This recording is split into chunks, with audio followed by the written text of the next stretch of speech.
Kylie Minogue may be here in Melbourne, but her statue, Catherine, has been in storage for almost a decade. The pop icon's return has reignited calls for her bronze sculpture to go back on public display. One of those people calling for it is the Lord Mayor of Melbourne, Nicholas Reece, and he joins us now. Nick, I've been teased relentlessly for the past day and a half because I'm not going to see Kylie and I'm not that excited about her statue. Why should I be? Why does she need to be back out on public display?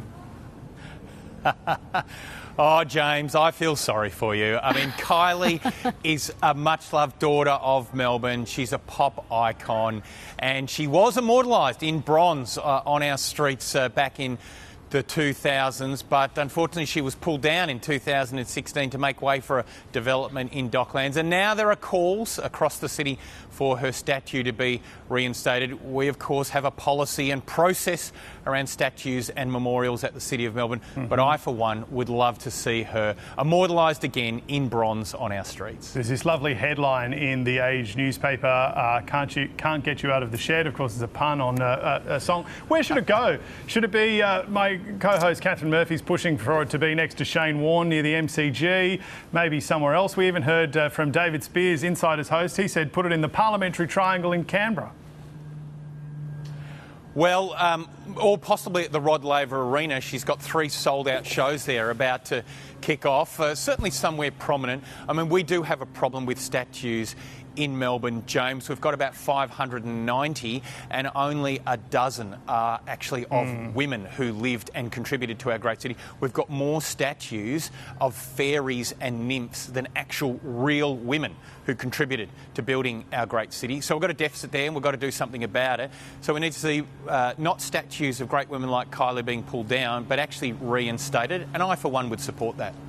She's lived elsewhere, but last night apparently she connected a lot with the local crowd, a lot of cheers, particularly when she was talking about members of her family that were there to watch her. Do you think there'd be pretty broad support for this to happen? And crucially, given that you get a big say in these things, is it going to happen?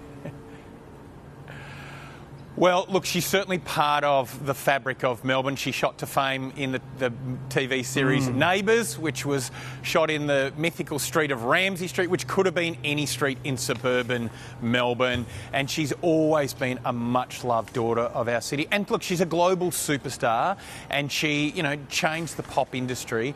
And so I think it's only fitting that she is immortalised in bronze. And, wouldn't it be great that all the young boys and girls of our city can see that great people come in all shapes, sizes and genders, and it'd be great to see some more statues of great women up on our streets, and I reckon Kylie's one of them. Just briefly before we let you go, I mean, what needs to happen to make this happen? Look, we have a memorials and statues policy at the City of Melbourne. It is quite tough actually to get a new statue erected, and that's been done deliberately so that every time a good or great person dies, a statue doesn't get immediately erected to them. So there's a whole process to be gone through, but look, we've managed to do this before with Kylie, so I'd say we can do it again. Of course, if it goes up on private property, then it's much easier. So it might be that a prominent Melbourne landowner in a prominent site decides that they want to put the statue up. Just giving you a tip there. Wink, wink, nudge, nudge. Nicholas Reece, maybe you've convinced me. You've convinced this curmudgeon that it's a good idea. Hey, thank you so much for coming on this morning. Thank you, James.